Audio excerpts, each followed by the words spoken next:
Good morning to all. 7th standard biology chapter 2 nutrition in animals. Okay. In previous class we study about the digestive part, the mouth part, and the mouth part inside the mouth part teeth, salivary glands are present. We study about detailed study about one. Okay. Today we goes to tongue also. Today we goes to the food pipe or esophagus. The food pipe or esophagus. Take a page number 15.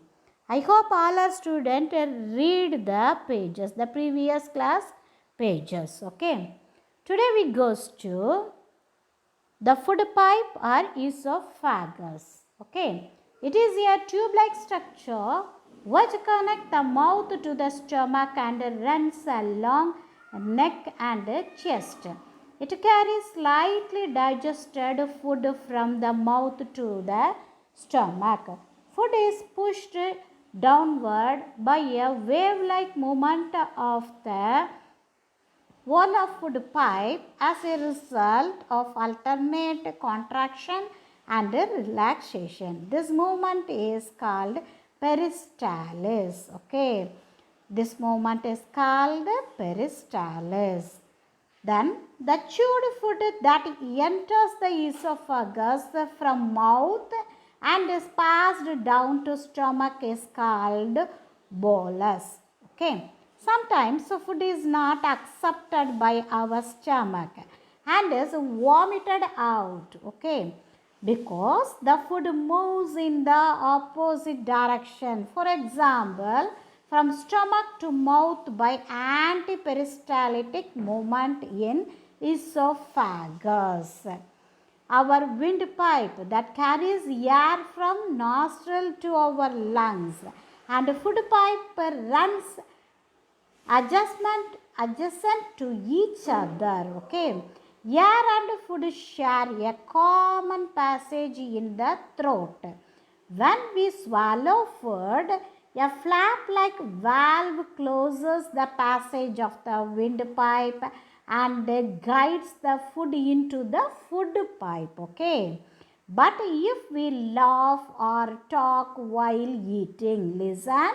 But if we laugh or talk while eating, the windpipe remains open and the food particle enter into the windpipe and we experience hiccups, cough or choking. See characteristic gulping sound. Repeatedly and coughing clears the blockage of windpipe. Okay. Then we goes to stomach. Okay. The next part is named stomach. The stomach was first discovered by an American doctor, William Beaumont, in 1822, accidentally in the man named Alexander Martin. It is a thick-walled bag-like structure. It is a thick-walled bag-like structures. You see that slide. It is a thick wall. Its structure is bag-like. Okay. Which is present on the left side of the abdomen. Its shape is like flattened U and it is the widest part of the alimentary canal. The semi-digested food from esophagus enters into stomach where further digestion takes place. Okay.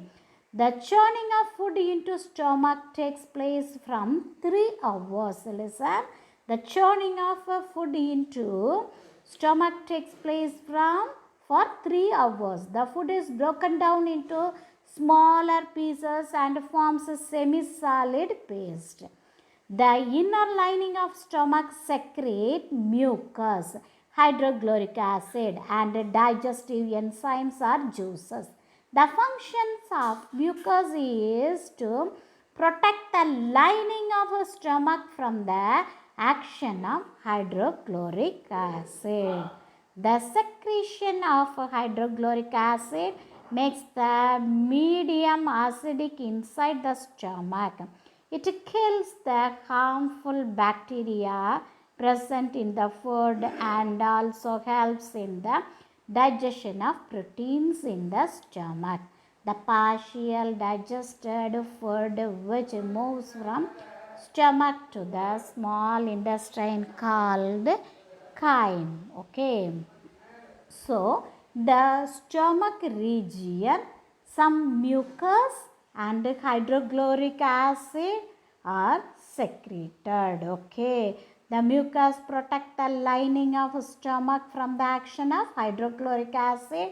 There are some enzymes or juices are secreted. Digestive enzyme or juices are secreted.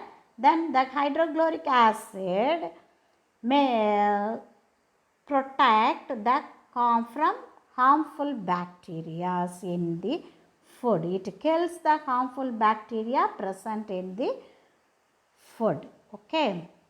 Then we goes to small intestine. It is highly coiled long tube with a length of about 7.5 meters. Listen, the length small intestine length about 7.5 meters. Okay. The small intestine is a narrow tube which receives secretion from the liver and pancreas. The wall of small intestine also secretes digestive juices.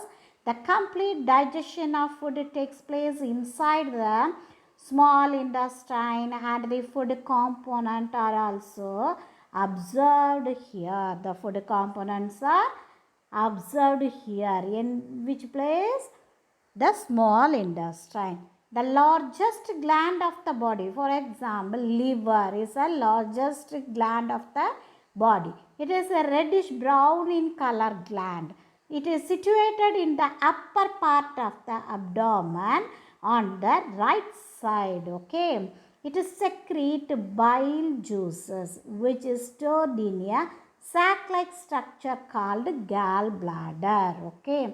The bile juice secreted and storage in the gallbladder, sac-like structure, storage in the gallbladder. Okay. Then the bile helps in the digestion of fats. The bile juice help in the digestion of fat. Okay. It breaks the fat nucleus into tiny droplets so that it further break down into simpler compounds becomes easy. The complete digestion of fat is done by pancreatic juice.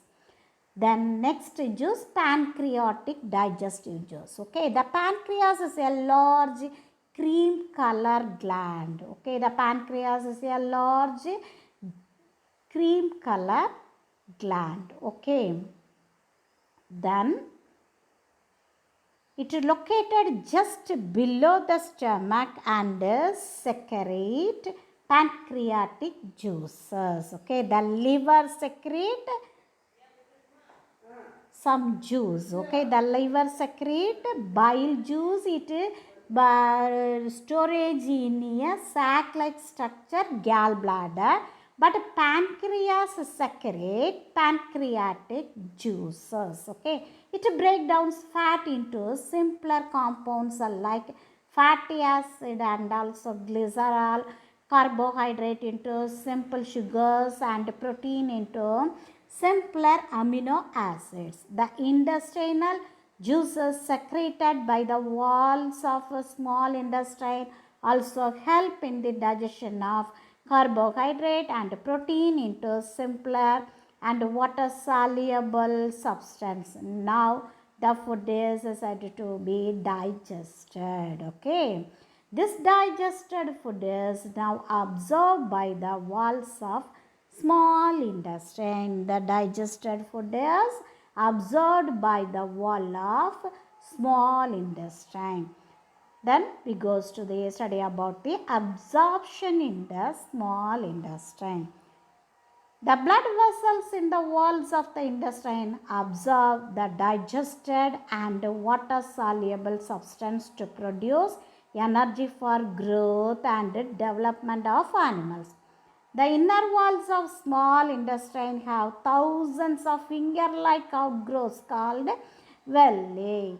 These villi help in increasing the surface area of small intestine for the absorption of digested food. Villi possess a network of thin and small blood vessels close to its surface. These blood vessels, you see that the slide, the picture, then capillaries, lacteals, villi are present. Okay. These blood vessels absorb the digested food materials and transported it to the different organs to the body, where these are used to build, repair the body and to provide energies. Okay. The glucose break down into the carbon dioxide and water and release huge amount of energy with the help of oxygen inside the cell. It's an important point. Fatty acid and cholesterol help the building the component of cells and form fats which is stored in the body as a food reserve, while amino acid is used in growth and repair of the body. Then the undigested food materials is not absorbed by the small intestine and it passes from here to the large intestine. The next digestive part, the fifth one is a large intestine. It is a 1.5 meter long tube. It is wider and shorter. You see that picture. Okay. The undigested semi-solid food is passed from small intestine to large intestine. The large intestine absorbs water and salt from the undigested food. The remaining waste material then passes to the rectum and remains therefore sometime in the form of semi-solid fecals. Okay. This waste fecal matter is then removed through the anus from the body by the process called digestion. Okay. So in this digestion part we study about 4 process. Okay. Then we goes to diarrhea. What is diarrhea? It is a condition in which a person passes out watery stools frequently. It is a disease which is caused by an infection, food poisoning or indigestion. It is usually occurs in children and may be fatal. Okay. In this condition, there is a loss of water and salt from the body of a person through frequent watery stools. This loss of water from the body of a person through watery stool is called dehydration and it may be fatal under severe condition. Diarrhea should never be neglected. Okay. In order to prevent dehydration, a person suffering from diarrhea should be given a solution of sugar and salt in the clean water for several times in a day. The solution is called oral dehydration solution, ORS. Okay. The ORS makes up the loss of water and salt in the body and sugar provides energy which helps in the recovery of diseases. The dehydration of body can be prevented during diarrhea by giving ORS solution regularly to the patient. In the meantime, the doctor should be called for medicine to cure of diarrhea. Okay. Students, read the page number 15 to 17. Okay. In these pages, we study about esophagus and stomach, small intestine, large intestine. Okay. Next classes, we study about digestion of grass-eating animals and feeding and digestion in amoeba. Okay. Thank you.